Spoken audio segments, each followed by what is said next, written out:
लेकर? तो हम चाहते हैं कि एक धीरेन्द्र कृष्ण शास्त्री से देश में बदलाव नहीं होगा। अच्छा, पर एक बात हम आपको कह दें, हम इस देश में हिंदुओं को बचाने के लिए कर रहे हैं। लेकिन महाराज जी, एक बहुत बड़ा विषय सामने निकल कर आया है। आपके छतरपुर में ही कई विधानसभाएं हैं जहां पर हिंदू धर्म छोड़कर ईसाई धर्म कबूल कर रहे हैं लोग। वीडियोस आए हैं हमारे पास, भगवानों को बाहर निकाल रहे हैं, भगवानों की फोटो जला रहे हैं, भगवानों को बाहर निकाल रहे हैं, भगवानों की फोटो जला रहे हैं। और थूक जिहाद भी देखने को मिला है, पेशाब जिहाद भी देखने को मिला है। ये सब सारी चीजें भी देखने को मिल रही हैं। जब इतने कांड चल रहे हैं, लैंड जिहाद, लव जिहाद, थूक जिहाद, मूत्र जिहाद, हिंदुओं के अलावा हमारे मन में कोई भाव नहीं रहता। हम अगर किसी भी बयान का जवाब देंगे तो तोड़ने वाली बात हो जाएगी। नहीं, लेकिन आपने कहा कि विदेश भी जाना जरूरी है क्योंकि यहाँ पे इतने सारे काम करने पड़ते हैं, दक्षिणा भी लाना जरूरी है। लेकिन आपने कहा कि विदेश भी जाना जरूरी है क्योंकि यहाँ पे इतने सारे काम करने पड़ते हैं, दक्षिणा भी लाना जरूरी है। तो दोस्तों, फाइनली वीडियो की क्लिप देखकर आप समझ गए होंगे कि आज की वीडियो किस टॉपिक पे होने वाली है।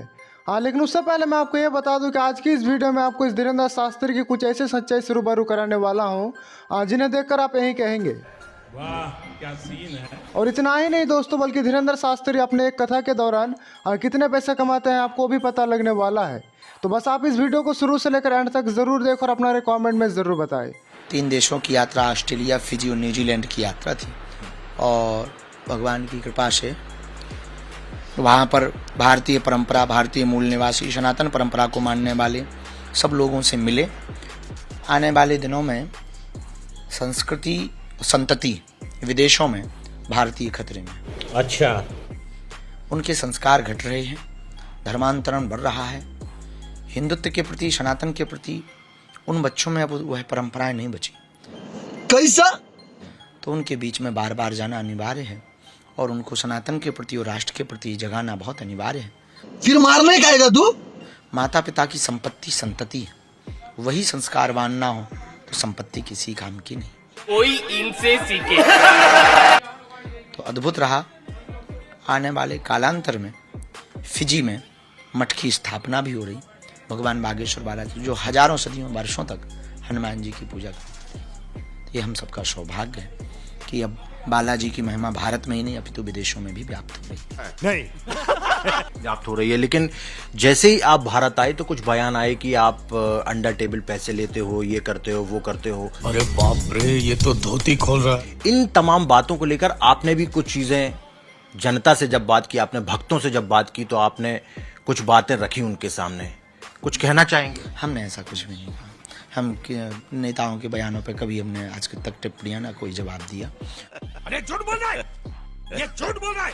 हमें अपने बारे में पता है, सावधानी में पता है, सजगता पता है, कमियां पता है, अच्छाइयां पता है। हमने अपने जीवन काल में जो भी किया हिंदुत्व के लिए किया, जो भी कर रहे हिंदुत्व के लिए कर रहे हैं, जो भी करेंगे हिंदुत्व के लिए करेंगे। नहीं सारुण के यहाँ कुछ तो गड़बड़ है। हिंदुओं के अलावा हमारे मन में कोई भाव नहीं रहता। हम अगर किसी भी बयान का जवाब देंगे तो तोड़ने वाली बात हो जाएगी। नहीं, लेकिन आपने कहा कि विदेश भी जाना जरूरी है क्योंकि यहाँ पे इतने सारे काम करने पड़ते हैं, दक्षिणा भी लाना जरूरी है, लोगों की, बच्चियों की शादियां भी करनी है, अन्नपूर्णा भी चलानी है, कैंसर अस्पताल भी बनाना है, एक एक ईंट भी आपने लोगों से मांगी। कथा तो जो लोग बैठते हैं सब निःशुल्क सुनते हैं। करवाने वाला जो होता है यजमान, अन्नपूर्णा की व्यवस्था है, कन्या विवाह की व्यवस्था है, हॉस्पिटल की व्यवस्था है, उसमें सेवा, टेंट लगता, एलईडी लगती, टीवी लगती, संगीत के कलाकार जाते, पंडित जी जाते, सेवा वाले लोग जाते, ठीक है, समझ गया, आरती वाले लोग जाते, बहुत लोग जाते हैं, हजारों लोग, फूल माला वाले जाते। तो वो सब जो लोग जाते हैं उनकी भी तो व्यवस्था होती है। मैं धीरेन्द्र शास्त्री जी को बहुत बधाई देता हूँ। कम उम्र में इतना उन्होंने नाम कमा लिया। बस एक काम करें, वो कथा फ्री करें। तो दोस्तों, अखिलेश यादव का भी कहना से ये कहता धीरेन्द्र शास्त्री वाकई में एक कथावाचक है, तो कहीं ना कहीं धीरेन्द्र शास्त्री को अपनी कथा फ्री करवानी चाहिए। तो इस बात पे आप कितनी सहमत है, आप अपने राय कमेंट में जरूर बताएं। सबको सदबुद्धि। आप स्वयं यजमान अभी भी बने हुए हैं, पहले भी कई बार यजमान बने हैं, आपके यहाँ पर भी कथा वाचन हो रहा है, आप भी कथा वाचन करवाते हैं, तो स्वाभाविक है कि आप भी जिनको बुलाते हैं उनको दान दक्षिणा देते होंगे, स्वाभाविक है। ये फंस गया। इसलिए हमें लगता है जातिवाद, क्षेत्रवाद, भाषावाद से ऊपर उठकर राष्ट्रवाद पर अगर भारत के लोग जिएंगे तो भारत भव्य बनेगा। भारत समृद्ध बनेगा। वाह, क्या एक्टिंग कर रहा है। आपने पदयात्रा निकालने की बात कही थी, आपने पहले भी पदयात्रा निकाली जिसमें आपने कहा कि जात पात की करो विदाई, हम सब हिंदू भाई भाई, लेकिन वर्तमान में जात पात में ही लगातार हिंदू बढ़ता चला जा रहा है, चाहे वो राजनीतिक कारण हो या फिर कोई और कारण हो। इन सब सारी घटनाओं को देखने के बाद में अब आगे क्या लगता है, कैसे आप जातियों को खत्म करके हिंदुओं को एक कर पाएंगे? जातियों की खत्म की बात हमने कभी नहीं की, जातिगत अभिमान के खत्म करने की बात की। जिस राह पे तुम चल रहे हो बेटा, एक दिन पूरी तरह फंसोगे। जातियों को खत्म करने में बड़े प्रपंच होंगे, झंझट होंगे। जातिगत अभिमान जो है वो छोड़ो, हिंदू बनो। अबे साले तभी हमारा ये उद्देश्य। दूसरी बात, इस घटना ने, इटावा वाली ने हमारा कार्य तो निश्चित है बढ़ा दिया है, मेहनत बढ़ा दी है।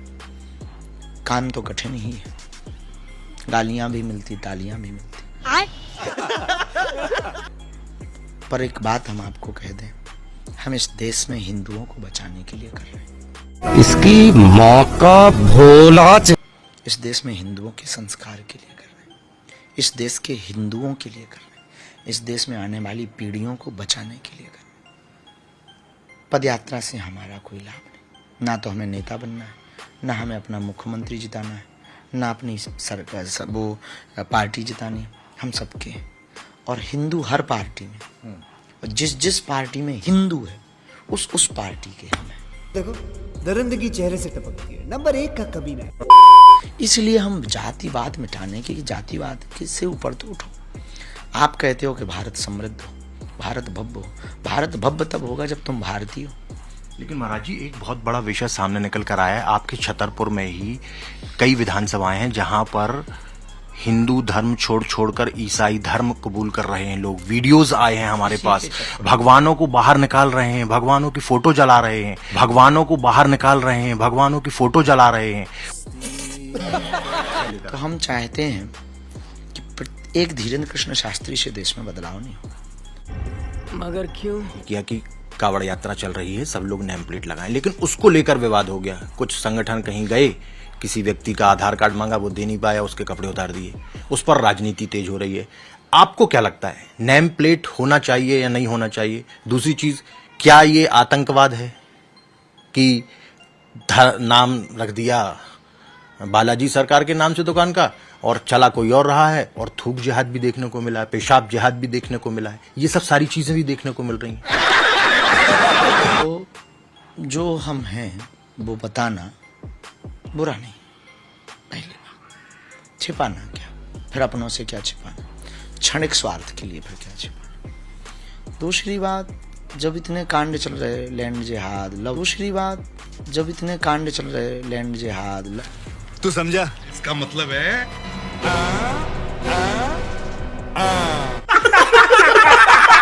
तो दोस्तों आज की वीडियो पे होता है एंड। अगर वीडियो पसंद आई हो तो वीडियो को लाइक एंड चैनल को जरूर सब्सक्राइब करें, क्योंकि हमारे इस चैनल पर आपको इस तरह की मजेदार वीडियो और इंटरटेनमेंट वाली वीडियो मिलती रहती है। और जल्दी मिलते हैं नेक्स्ट वीडियो के साथ, तब तक के लिए अपना ख्याल रखें, बाय बाय।